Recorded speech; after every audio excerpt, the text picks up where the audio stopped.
नमस्कार। जीसीटी के online platform पर मैं मुकेश बाकर आप सभी का हार्दिक स्वागत करता हूं। तो आज हम अध्ययन करेंगे प्रगामी तरंगों में ऊर्जा संचरण व ऊर्जा घनत्व। तो उनसे पहले हमें यह पता होना चाहिए कि प्रगामी तरंगें क्या होती है, प्रगामी तरंगें क्या होती है। तो प्रगामी तरंगों की बात करें हम, तो प्रगामी तरंगें वो होती है जो जब किसी एक दिशा में संचरित होती है, एक निश्चित वेग से संचरित होती है, तो उसमें कण है ऊपर नीचे गति करते हैं तथा विक्षोभ उत्पन्न होता है और उस विक्षोभ के अकॉर्डिंग उनमें संचरण होता है, तो वो होती है आपकी प्रगामी तरंगे।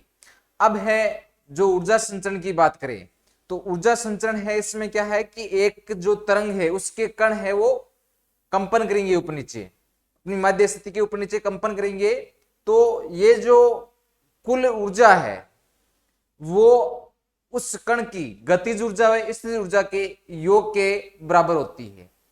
इनको है हम एक एक करके पहले गतिज ऊर्जा है उसका समीकरण प्राप्त करेंगे, फिर स्थितिज ऊर्जा का समीकरण प्राप्त करेंगे और फिर अंत में जो कुल ऊर्जा है, हमें पता है कि कुल ऊर्जा गतिज ऊर्जा व स्थितिज ऊर्जा इन दोनों के योग से प्राप्त होती है। गतिज ऊर्जा और स्थितिज ऊर्जा इन दोनों की परिभाषा बताने की जरूरत है नहीं, ये हमने पिछली कक्षाओं में काफी बार पढ़ा है।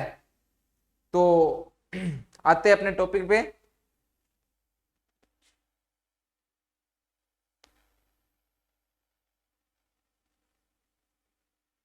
हाँ, तो जब कोई तरंग एक ही दिशा में संचरित होती है, ठीक है, फर्स्ट बात तो यही है कि जब कोई तरंग है किसी एक ही दिशा में संचरित होती है, तो एक दिशा में संचरित होगी, एक दिशा में संचरित होती है, तो जो कण है वो गति करेंगे, कंपन होगा कणों में, कणों में कंपन होगा, तो कंपन की वजह से उनमें ऊर्जा गतिज ऊर्जा संचित होगी और स्थितिज ऊर्जा संचित होगी। तो उन दोनों का योग किसके तुल्य होगा? कुल ऊर्जा के। तो पहले तो हम ये थोड़ी सी थ्योरी लिख लेते हैं, उसके बाद में हम है गतिज ऊर्जा और फिर स्थितिज ऊर्जा है, उन दोनों का व्यंजक प्राप्त करते हैं। क्लियर है भाई? जब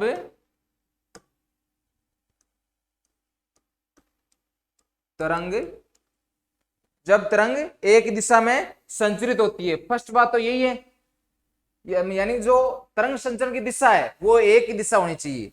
तो जब तरंग एक ही दिशा में संचरण करती है तो क्या होगा भाई? एक दिशा में संचरण होगा, तो जो इस तरंग के इस माध्यम में जो कण है वो क्या होगा? उनमें कंपन उत्पन्न होगा। अरे इसके माध्यम में स्थित जो कण है उनके मध्य कणों में कंपन होगा, तो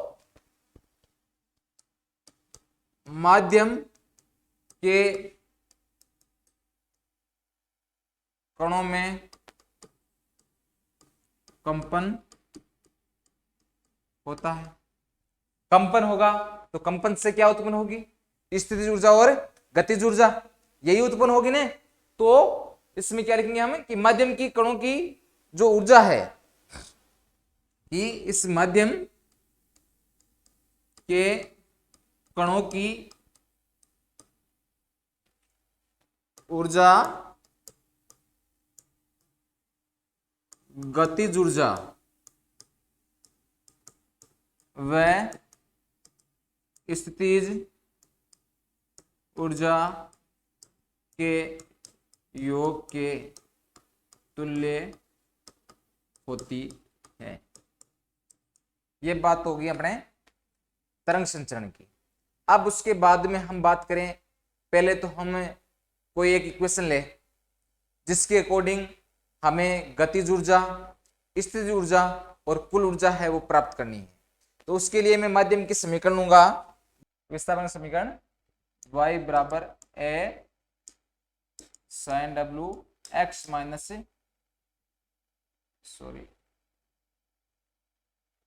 t minus X upon v।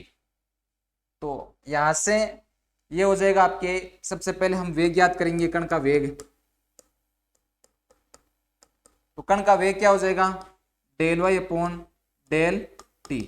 तो यहां से ये क्या प्राप्त हो जाएगा, ए साइन ओमेगा करेंगे, ये सॉरी डब्ल्यू करेंगे तो डब्ल्यू आगे आ जाएगा, और ये हो जाएगा sine W T minus X upon V.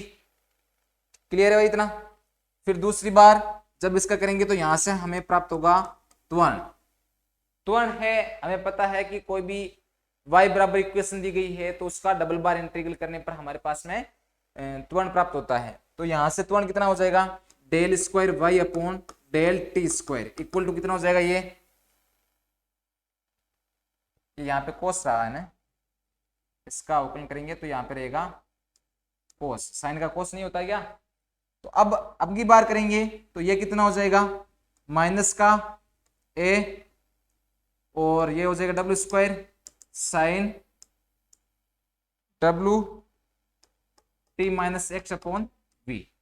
तो यहां से जो हमारे पास में इक्वेशन प्राप्त हो रही है तो ये माइनस का डब्ल्यू स्क्वायर वाई प्राप्त हो रही है ना। समीकरण नंबर दे दो इसको, ये एक दे दिया, ये हो जाएगी 2 और ये हो जाएगी आपके 3। अब हमें है यहां से जो कुल ऊर्जा ज्ञात करनी है, तो कुल ऊर्जा में फर्स्ट नंबर हम ज्ञात करेंगे काइनेटिक एनर्जी, गतिज ऊर्जा। तो गतिज ऊर्जा वही होती है आपकी क्या, E K equal to half of M V square. तो यहाँ पे जो कण है एकांक आयतन में कण का द्रव्यमान मैंने लिया रो हो तो गतिज ऊर्जा ई के बराबर हो जाएगी half of rho M V square. V square होता है, वी क्या है यहाँ पे, वी है वेग, और हमारे पास में जो वेग प्राप्त हुआ है वो क्या है, del Y upon del T, वेग वही तो है। तो वी स्क्वायर करेंगे तो ये हो जाएगा del Y upon del T का स्क्वायर, और ये हो जाएगा आपके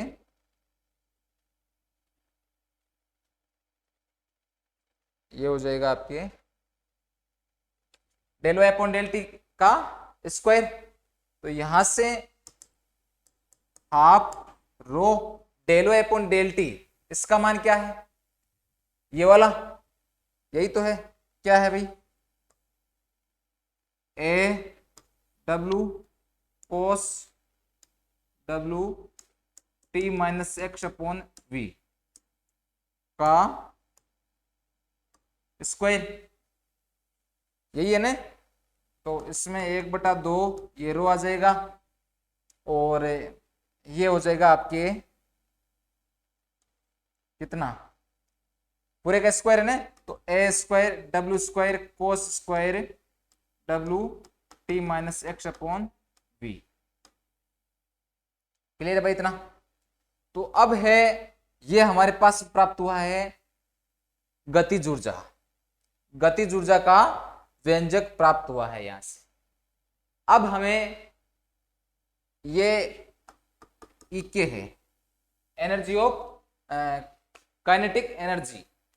अब है यदि हम बात करें स्थितिज ऊर्जा की, तो स्थितिज ऊर्जा क्या होगी, स्थितिज ऊर्जा वही है आपके स्थितिज ऊर्जा पोटेंशियल एनर्जी। तो पोटेंशियल एनर्जी क्या होती है कि जब कोई कण है, जैसे मैंने माना कि ये मान लो ये कण है, इस तरह से गति करेगा, कोई भी तरंग संचरण होती है तो कण है वो गति करता है, कंपन करता है। तो कंपन में जो आपके विस्थापन होता है यहां से यहां तक हुआ, विस्थापन होकर फिर इसको मध्य स्थिति तक लाने में एक बल कार्य करता है, वो होता है प्रत्यानयन बल। और प्रत्यानयन बल क्या करता है, इसको वापस अपनी अवस्था में, प्रारंभिक अवस्था में एक्स अक्ष के समांतर लाने का प्रयास करता है। क्लियर है। तो अब ये जो प्रयास करेगा इसको इसके समांतर लाने का, तो ये जो कार्य हो रहा है, ये जो प्रोसेसिंग हो रही है, ये उस कंपन के जस्ट क्या हो रही है, विपरीत हो रही है, विपरीत यानी कि विरोधाभास हो रहा है। और उसके लिए हम यहाँ पे है एक जो व्यंजक लिखेंगे वो ये होगा कि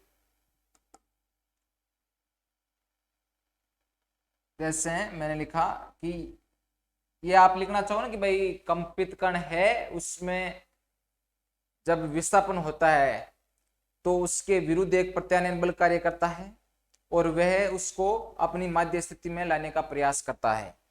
क्लियर है? तो ये आपके हो जाएगा, देखो 0 से y अक्ष दिशा में है तो मैंने ये y मान लिया यहाँ पे मान, और जो बल कार्य करेगा वो क्या होगा, -dy। ठीक है, ये बल है वो विपरीत दिशा में कार्य कर रहा है, इसलिए इसको किससे प्रदर्शित कर दिया, -f से। ठीक है, और ये है y की सापेक्ष इसका हो गया समाकलन। काइनेटिक एनर्जी को किससे प्रदर्शित किया जाता है, u से। अब -f 0 से y, f बराबर बल बराबर हम क्या जानते हैं, बल बराबर होता है आपके ma, और f बराबर ma होता है। बस यहाँ पे क्या है कि हमने है जो द्रव्यमान क्या लिया था, रो लिया था, तो ये लिख दो कि 0 से y एंड ये माइनस क्या भाई ma, ये हो जाएगा m की जगह आ जाएगा रो, और एक की जगह क्या है ए, ये रहा -w² अपॉन कहाँ गया, ये रहा w² y, यही है। तो रो w² y dy, माइनस मैंने तो माइनस माइनस ये हो जाएगा प्लस में, तो ये हो गया 0 से y रो w² y dy। तो अब यहाँ पे देखना आप कि जो बाहर कांस्टेंट है उनको बाहर ले लो, और जिसका हमें समाकलन करना है उसका समाकलन कर दे। समाकलन यहाँ पे केवल y का ही होने वाला है, बाकी कांस्टेंट मान है और नियतांक होते हैं उसको बाहर ले लिया जाता है। तो यहाँ पे होगा 0 से y एंड y dy, और ये है w² बाहर रो w² y का क्या होगा भाई, y की घात है 1, तो x की पावर n बराबर क्या होता है, x की पावर n +1 अपॉन n +1, यही होता है। तो यहाँ पे ये कितना हो जाएगा, y की पावर यहाँ पे 1 है, तो y की पावर 1 कितने हो जाएंगे 2/2, और ये हो जाएगा समाकलन 0 से y। अब समाकलन यहाँ पे हो चुका है, और समाकलन हो जाने के बाद में इस dy का और इस चिन्ह का कोई योगदान नहीं रहता। तो ये हो गया 0 से y। अब 0 से y है तो upper limit minus lower limit होता है, तो ये कितना हो जाएगा रो w², और ये 1/2 है उसको आप बाहर ले लो, ये हो जाएगा y²। बस यही बचा, -0 कर देंगे तो 0 कोई मतलब है नहीं। तो कुल मिला के हमारे पास में जो ये u का मान आया है वो कितना प्राप्त हुआ है, half of rho w² y²। अब है हम यहां से इसको नाम दे दो आप, समीकरण नंबर कितनी हो जाएगी, ये हो गई, कितनी समीकरण होगी भाई, 3 हो गई ना, ये हो जाएगी 4, और ये हो जाएगी आपके 5। अब y² का मान रख दे, कहाँ है भाई y², y कहाँ है, ये रहा, y बराबर a sin w t - x upon b। तो समीकरण 5 में y का मान रखने पर, y का मान रखेंगे तो ये कितना हो जाएगा, u बराबर half of rho w², y का मान क्या है, क्या था, A W sine w t - x upon v, यही है भाई। देख लो फिर भी एक बार, ये रहा यहां पे A W, sorry A sine W, ये ना यहाँ पे डब्ल्यू और लिख दिया मैंने, ये तो ओपन बड़ा है फिर, तो A sine W t - x upon v, यही है। तो अब इसका क्या लिखेंगे हम, स्क्वायर कर दें, स्क्वायर करेंगे तो ये हो जाएगा आपकी half of rho w² a² sine square w t - x upon v, u बराबर, इसको नाम दे दो आप समीकरण नंबर 6। समीकरण 6 है वो है आपकी स्थितिज ऊर्जा। तो हम कुल ऊर्जा बराबर क्या जानते हैं, कुल ऊर्जा का मान निकालें हम। कुल ऊर्जा जिसको कोई मान लिया तो उस कुल ऊर्जा बराबर क्या होती है, गतिज ऊर्जा प्लस स्थितिज ऊर्जा। तो गतिज ऊर्जा और स्थितिज ऊर्जा, कुल ऊर्जा है उसको इससे प्रदर्शित कर दें तो ई के प्लस यू होगा, यही होती है आपकी कुल ऊर्जा। तो ई के का मान क्या है, इसको नाम देना चाहो तो 7 दे दो, और ये हो जाएगी आपके, ये कहां से 5 कहां से आ गई, 5 तो ये बीच वाली है ना, 6 4 से 4 और 6 का मान,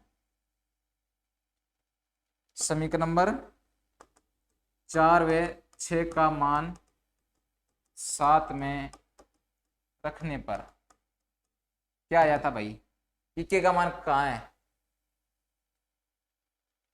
half of rho A square W square cos square W T minus X upon V, यही है। तो ये हो जाएगा आपके half of rho A square, आगे क्या था W square cos square W T minus X upon V, ये था क्या, या कुछ और चेंजिंग था, देख लेते हैं एक बार।